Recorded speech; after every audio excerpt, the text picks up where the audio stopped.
Assalamualaikum warahmatullahi wabarakatuh. Bismillahirrahmanirrahim. Yang terhormat kepada Ibu Rina Rosia selaku dosen pembimbing mata kuliah Ekonomi Mikro Islam dan teman-teman yang kami cintai. Di sini kami akan mempresentasikan hasil diskusi kami mengenai maksimalisasi laba. Sebelumnya, kami perkenalkan nama anggota kelompok 9, yaitu 1. Muhammad Syakur, 2. Fatihatul Amalia Priyanti, 3. Ovita Fitriani, dan saya Retno Puji Astuti.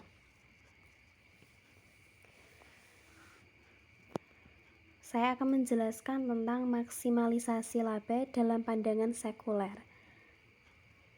Yang pertama, pengertian laba. Laba dalam ilmu ekonomi didefinisikan sebagai peningkatan kekayaan seorang investor sebagai hasil penanaman modalnya setelah dikurangi biaya-biaya yang berhubungan dengan penanaman modal tersebut, termasuk di dalamnya biaya kesempatan. Sedangkan dalam konsep jual beli dan perolehan laba secara Islami, yaitu memberikan tuntunan pada manusia dalam perilakunya untuk memenuhi segala kebutuhannya dengan keterbatasan alat pemuas, dengan jalan yang baik dan alat pemuas yang tentunya halal, secara zatnya maupun secara perolehannya. Konsep laba dalam Islam secara teoritis dan realita tidak hanya berasaskan pada logika semata-mata, akan tetapi juga berasaskan pada nilai-nilai moral dan etika serta tetap berpedoman kepada petunjuk-petunjuk dari Allah. Teori maksimalisasi laba dibutuhkan dalam teori ekonomi dalam kerangka Islam. Teori ekonomi sekuler dalam hal ini biasanya menggunakan pendekatan impersonal dalam kaitan dengan masalah distribusi. Pendekatan ini terutama berlandaskan pada kekuatan-kekuatan pasar, sebagaimana yang diatur oleh kompetisi untuk menjadi sesuatu pembagian adil produk bagi faktor-faktor produksi. Bagian pekerja biasanya masuk di dalam biaya-biaya produksi, sehingga dapat mengurangi bagian pekerja tersebut. Sebaliknya, Islam menggunakan pendekatan instruksional dalam masalah distribusi. Pada dasarnya, Islam lebih suka memperlakukan nilai produk keseluruhan dikurangi dengan depresiasi dan gaji minimum sebagai laba yang dibagi antara pekerja dan pemilik modal atas dasar keadilan. Dalam pandangan ekonomi sekuler, maksimalisasi laba sebagai suatu kondisi rasional yang tidak berhubungan dengan kesejahteraan individu itu sendiri. Dalam model ini, para usahawan selalu bersaing untuk memperoleh laba pribadi dalam suatu industri yang terbuka persaingan sempurna dalam pengertian bahwa para pembeli secara individual tidak memiliki kekuatan untuk menetapkan harga di pasar.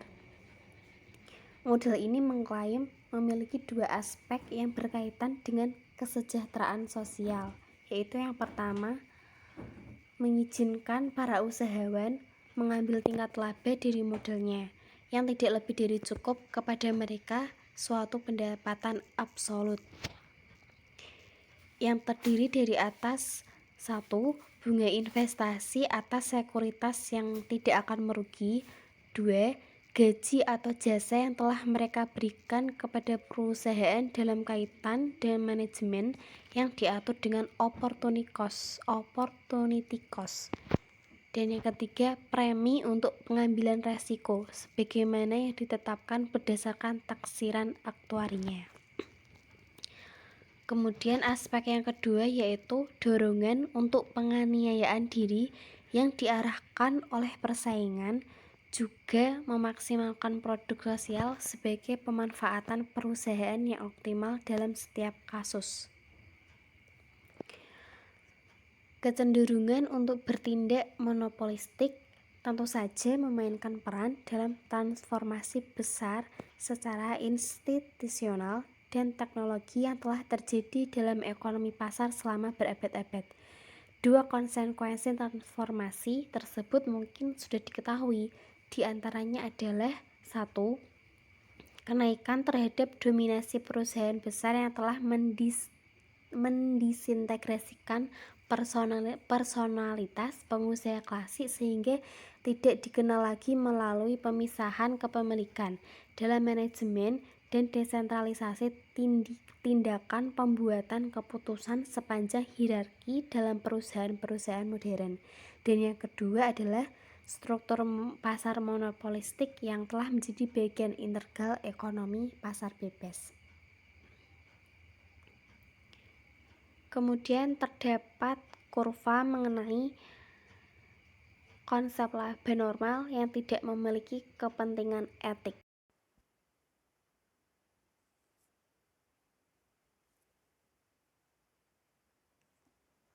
Dari gambar kurva di atas terlihat bahwa rata-rata penerimaan sama dengan biaya rata-rata atau titik P0 laba, namun normal. Sekali lagi, harga komoditas lebih besar daripada biaya marginal produksi POGO lebih dari TPO.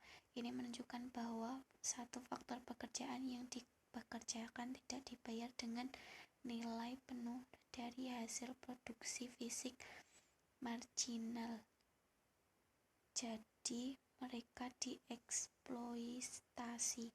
Dua, para pelanggan atau konsumen ditolak. Peroleh suatu penurunan dalam harga sama dengan biaya marginal di titik P1 dan surplus mereka dikurangi. Pemanfaatan fasilitas kurang dari optimal. Produksi sosial tidak dimaksimalisasikan. OGO kurang dari OG1. Penentuan posisi laba secara al-islami.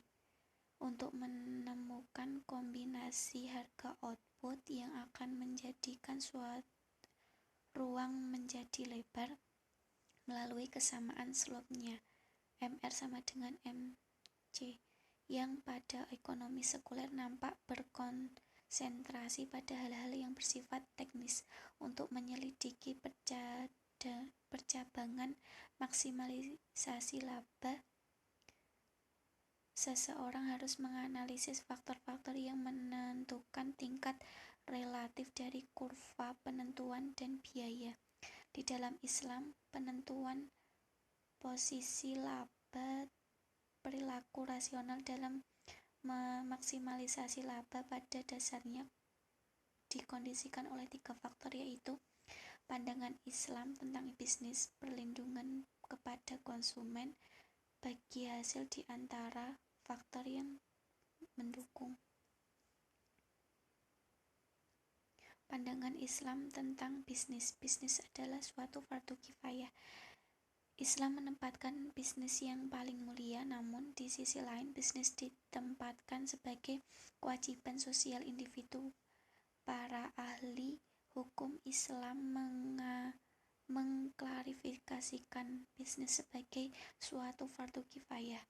Fungsi dan tujuannya termasuk perbuatan-perbuatan manusia, termasuk perbuatan bisnis. Pada dasarnya, manusia mempunyai sifat kebebasan pada satu sisi dan tanggung jawab pada sisi lain, maka tidak ada satu perbuatan bisnis pun yang lepas dari nilai-nilai tujuan yang mengikutinya. Oleh karena itu, jika bisnis konvensional dilakukan dalam rangka market driven, namun bisnis Islami berupa untuk menemukan nilai ibadah yang berdampak pada perwujudan konsep tamatan lil alamin untuk mendapatkan ridha Allah.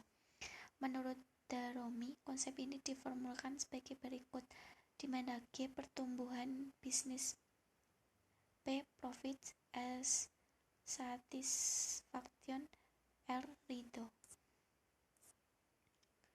perlindungan dari pemalsuan dan informasi tidak benar. Dalam kajian ilmu fikih Islam, kebenaran dan keakuratan informasi setiap seorang pelaku untuk mempromosikan barang dagangnya menempati kajian yang sangat signifikan.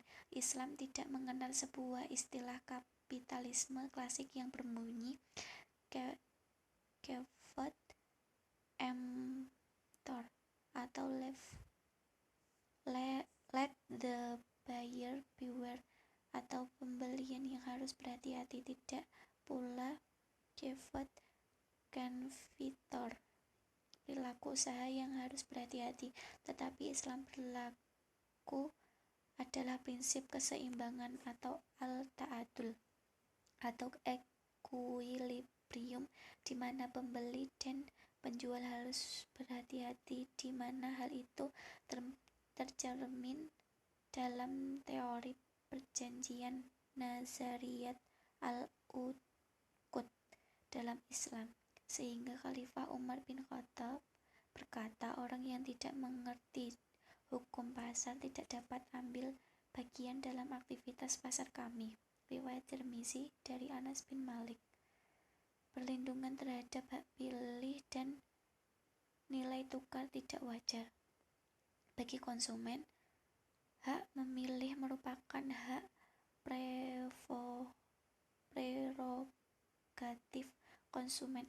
Apakah ia akan membeli atau tidak membeli suatu barang dan atau jasa, seorang konsumen dapat dikatakan tidak mempunyai hak pilih oleh dua sebab. 1.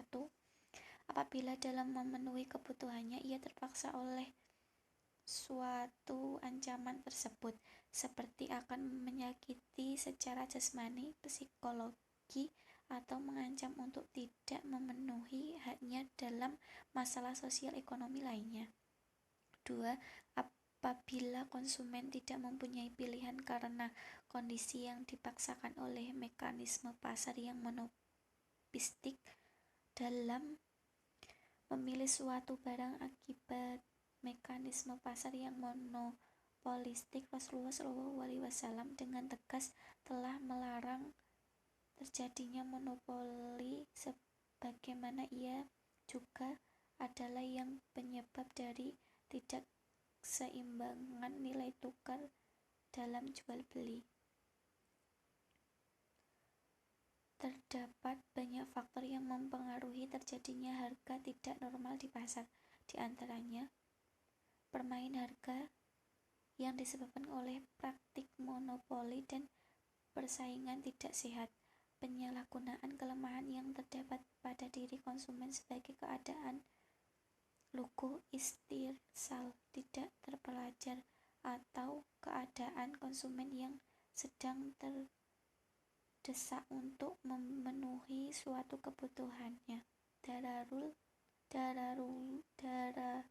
daruraih, penipuan dan informasi yang tidak informatif, gurur.